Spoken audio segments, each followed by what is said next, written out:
Ghostwire Tokyo is the latest game from Tengo Gameworks. It's been 4.5 years since the release of their last game in The Evil Within 2, and now you're in store for something totally different. Now, yes, on the surface, this might look like a horror title as well, but it really isn't. This isn't a full-on horror game. It more so leans on action with a bit of a horror vibe definitely in there. I mean, when you look at some of those enemies, it's got a bit of a horror aesthetic. However, action-heavy at its core. Ghostwire Tokyo is an open-world adventure starring Akito, a once normal 22-year-old that is immediately thrust into an ominous Tokyo.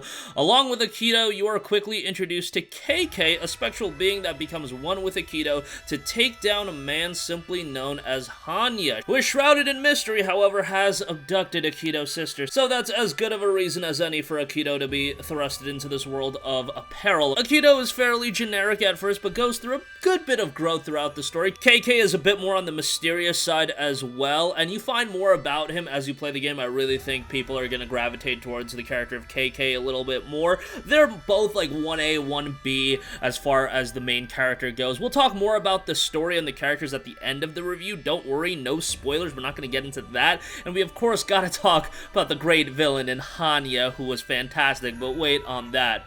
With the main characters in Akito and KK together, you have access to a plethora of elemental abilities, ethereal weaving, and this is where the combat comes together. And this is one of the best parts of the game, to be perfectly honest. You start off with just your wind elemental ability. That's your high fire rate, high ammo, blast the hell out of your enemies. Probably the one a lot of people are gonna use, but don't get it twisted. You eventually get probably the one that people are gonna use the most, as it's just like a machine gun of wind. It's pretty great, but you'll also get water, which is a blade that slices through, and ultimately fire, which sends off a blast that has a big radius of damage. All of the abilities also have a charge variant that bumps up the ability to the next level. On top of the elemental ability, you'll have a couple of other things at your disposal. You'll have access to your bow and arrow, which is actually pretty damn effective, and talismans, which I didn't use as much, but are also effective. You have a stun talisman, you have a talisman that can help you stay in the shadows, be undetected from enemies. If you want to go more of the stealthy route,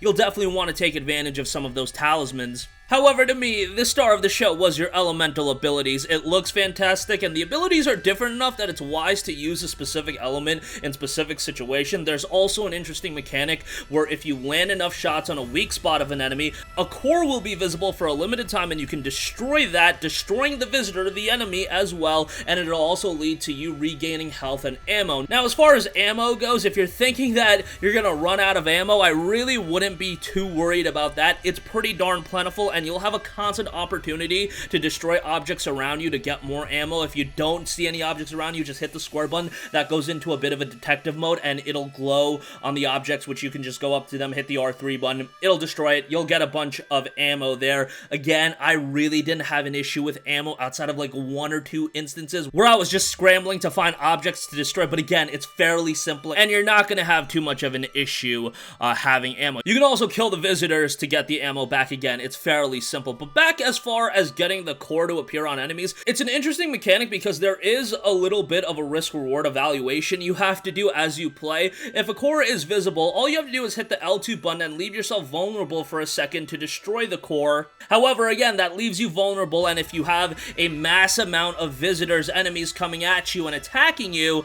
you have to make the decision, hey, do I go for destroying the core? That'll let me heal, that'll give me a wave of this ammo back, and that'll instantly kill that enemy, or do I go here, shoot up this enemy, try to open up their core as well, then hit the L2 button, and then simultaneously destroy both cores, because you can do that as well, or you could just start fighting the other visitors and let the other visitor regenerate, and their core will be hidden again. So it's a lot of assessment that you do have to do. It might sound a little bit complicated me explaining it, but it's fairly simplistic. But at the same time, you do have that risk-reward management that you have to go through, which I found pretty enjoyable. And there is a decent variety of enemy types, and that's going to keep things relatively fresh and engaging. And on top of that, throughout the game, you'll level up and you'll be able to acquire new skills and upgrades, some being for your ethereal weaving, some being for equipment, and some for exploration elements. Let me say this off the bat, because it's important if you're going to play this game, and we'll expand on this a little bit later. I would highly, highly recommend you to rush and get get the Tengu Summon ability. It's a pricey ability to get it, but trust me, it's worth it, and when we talk about exploration, we'll get to why that is. There are also some sections of the game that emphasize the stealth elements a little bit. You can do silent attacks on enemies, and some of the talisman actually accentuate that. Those were probably my least favorite aspects of the game. Honestly, I much prefer the action-heavy aspects. However, it's few and far between where stealth is the only option, and you can tackle situations with a bit of variety, at least in most circumstances. Of course, with any game, you've got some wild boss fights in here as well. Some of them, honestly, to me, were a bit difficult, but once you figure out their pattern, once you figure out their rhythm, fairly straightforward, and you'll figure it out pretty easily. But the bosses do have a high level of detail, and a lot of them are fairly unique and look pretty wild, so be prepared for that as well. Now, again, I love the combat, love the gameplay in this game, and as flashy, vibrant, and downright explosive that gameplay is, I did notice a fair share of performance dip. I personally played on the performance mode, and the game limits to 60 frames per second. Keyword limits. It's not a consistent 60 frames per second at all times. There are times when a lot of stuff is happening on screen, explosions, tons of enemies, etc., etc., and the frame rate will dip, and personally speaking, I do notice frame rate dips probably more so than the average person, so it might not annoy you as much, but for me, it was definitely something I can immediately notice, and I can notice the game slowing down a little bit. I will also say, on a visual side of things, this game looks great. The rain effects, the detail, character models, and the visitors and enemies themselves look very good. And of course, Tango had talked about it, but the sound direction in the game as well, phenomenal. Little things like footsteps, creating ambiance to a soundtrack that can embody chaos.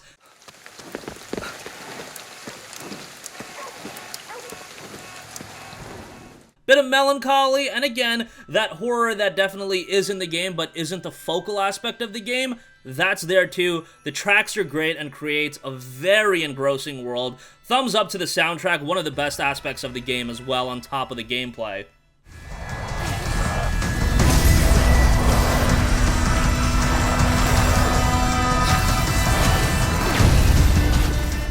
As far as it being an open world game, sometimes I think people expect it to have bugs and glitches. Thankfully, didn't have too many bugs, didn't have too many glitches. However, two glaring ones where I did have to reload a save for the game to let me progress. Hopefully these are issues that are ironed out by launch day. It's not a big deal because the game does autosave pretty regularly. You can actually adjust that in the menu, how frequently you want the game to autosave. It's defaulted at 5 minutes, so it's a pretty decent time, and it autosaves at big moments as well, of course. And yeah, hopefully those minor issues are ironed out as well. And again, as I mentioned at the top, this is an open world game, but it's a bit different. You don't just get dropped into a large open world free for you to explore. Rather, the game begins fairly linear, because Tokyo is filled with a deadly fog that if you go deep into, it's gonna be over for you and your health will begin to sap away. However, as you play the game, you'll cleanse a bunch of these gates in the game, also ridding Tokyo of the fog, and that'll open up more areas, more side quests, collectibles, and more for you to find and do. Some of these gates are going to be mandatory for you to do, and it'll open up areas for you to progress in the main story. Some of them become optional. You'll ideally want to do all of them because it's the pathway to additional content, so you should do it. And on top of that, when you cleanse these gates, you also do get an item at the end of it, so that's quite nice. As far as cleansing the gate itself, all of them follow a pretty similar pattern. Go to the gate, bunch of enemies come, you beat all the enemies, you cleanse the gate. Fairly simple, it works fine enough. There are times where sometimes you could just drop into an area and I was able to cleanse the gate without even having to fight anyone, but yeah, there isn't a lot of variance in that. But again, as you're cleansing these gates, the world is getting bigger and bigger, and you'll want to get that Tengu summon ability as soon as possible. So, there are these Tengus throughout Tokyo that you can grapple to, and it'll help you get from rooftop to rooftop. Now, these Tengus are a bit finite. It's not like they're everywhere in the world. They're at a decent number of places. However, you get that Tengu summon ability, and boy oh boy, it becomes open season. You just get to grapple from rooftop to rooftop. It makes exploration exponentially more enjoyable. It is a pricey upgrade, so just rushing to get it is actually going to take a little bit of time because of how pricey it is. It's a pricey upgrade that requires quite a bit of Magatama, which you'll get through doing side quests and finding yokai,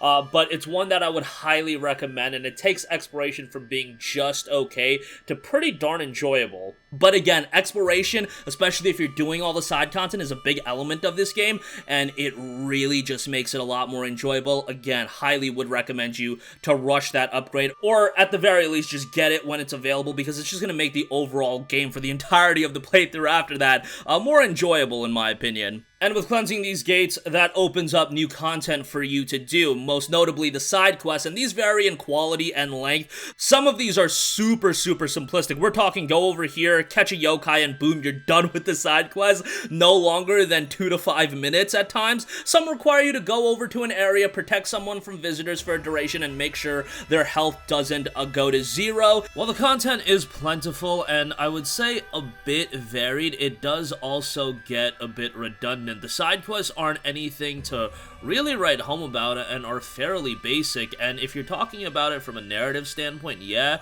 it's okay. There are some interesting threads here and there, but a lot of them are super basic, and even extending beyond that, the content in your map, there's a ton of it, but it's a lot of rinse and repeat and do the same thing that I don't know how many people are really gonna go all in and do everything that's available.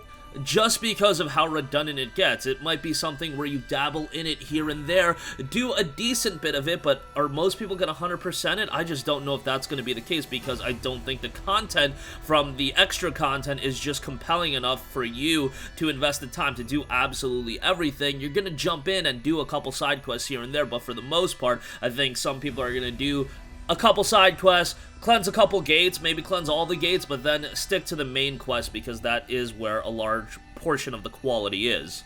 Side quests will grant you various things: XP, money, Magatama, which can be used for upgrades, and more of the important upgrades and better upgrades are locked behind those, so you do want to get those if possible. Money can be used to buy talismans, arrows, food, which you can consume at any time to regain health. Money is also fairly plentiful, and that makes food fairly plentiful, so you'll always be able to heal yourself if you are low on health. But beyond that, there is a significantly more amount of content that I had expected in the game. You'll spend time cleansing the gates, then there are side quests, then there are discoverable statues you can pray at, and that'll increase your max ammo for your elemental abilities. You've got collectibles, audio files, KK's investigation files, yokai to catch, and of course, all the spirits that you can find, bringing them to a phone booth and get a bunch of XP and money. These spirits, they are all over the world, and you want to get as many of them as you can. There's a couple trophies tied to them as well if you're into that, but those are probably going to be the hardest trophies if you want to 100% the game.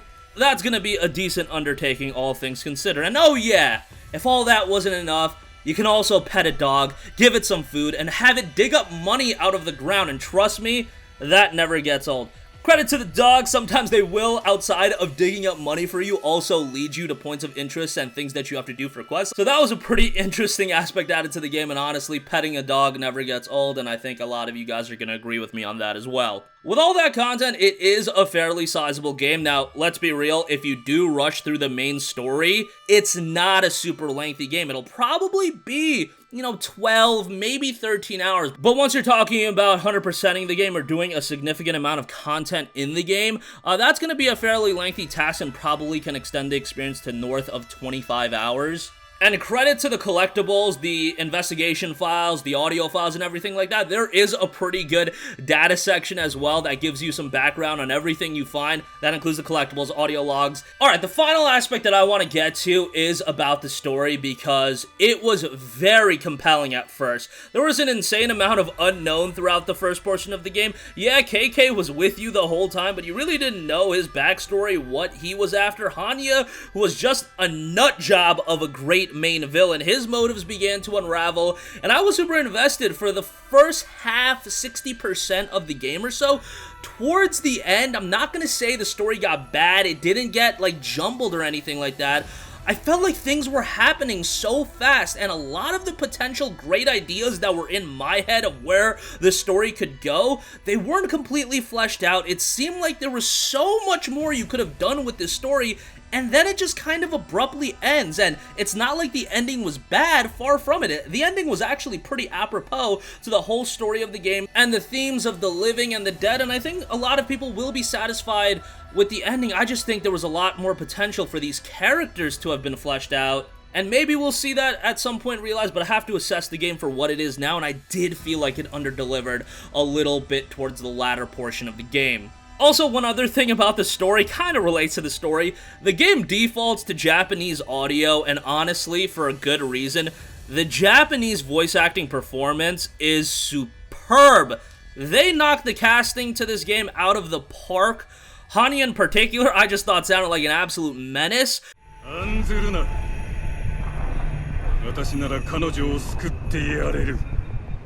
There is an option for English voice acting if you do want it, and it's by no means bad. Trust me, I've listened to bad English dubs, and this ain't that. Dude, are you okay? Try not to move. We're calling an ambulance. Yeah. Is he okay? That looks pretty bad. Hey, I'm not getting any reception. But the Japanese voice acting with English subtitles is the way to go for this one. If you're okay with subtitles, the emotion in the dialogue I just thought was really well done, and I just didn't feel that, and I did play the game with a bit of the English voice acting, and it just did not feel right to me. So I would recommend Japanese voice acting with English subtitles on this one. Try out both for yourself, see what you like. Again, the English voice acting isn't bad. It's just, I thought the Japanese voice acting was very, very good. Overall, I enjoyed my time with Ghostwire Tokyo. The combat was stylish as all hell. Maybe some will find it to get a little bit redundant, but I thought with the different elemental styles and the utilization of the bow and arrow and the talisman, there were a couple different ways to handle situation. There's a ton of content in the game, don't get it twisted. There's a lot to do in the game, especially for a game going into it. I wasn't expecting a game as big as this. However, I just question how much of that content people are really gonna want to be doing. A lot of the content is redundant. There's a cool side quest here and there, but when you do have side quests that's just go over here, protect this person for a little bit, defeat the bad guys, that's basic of the basic, and that's really not that compelling. And that is a lot of the side quests. However, the narrative is compelling at first, even if it doesn't end on the highest of high note, and again, I did like the combat. Performance issues weren't ideal, but overall, if you're a fan of first-person games, you want some exploration, a very good soundtrack, and a lot of content to do, maybe not the best in all regards, you'll find it in Ghostwire Tokyo. My final score for the game is going to be an 8 out of 10. That is going to do it for me. Thanks for Bethesda for an early copy of Ghostwire Tokyo. Let me know your anticipation level for the game in the comments section down below. As always, you can sound off there. Thank you for watching, and goodbye. Hey guys, we hope you enjoyed the video, and if you did, make sure to hit the subscribe button, and if you're already subscribed, do us a favor and hit the bell icon. This way you'll be notified whenever we post a new video. That's the best way to keep up with all of our uploads, and we usually try to upload 2 videos a day. And with the bell icon hit, you'll be notified whenever we do upload a video. As always, thanks for watching.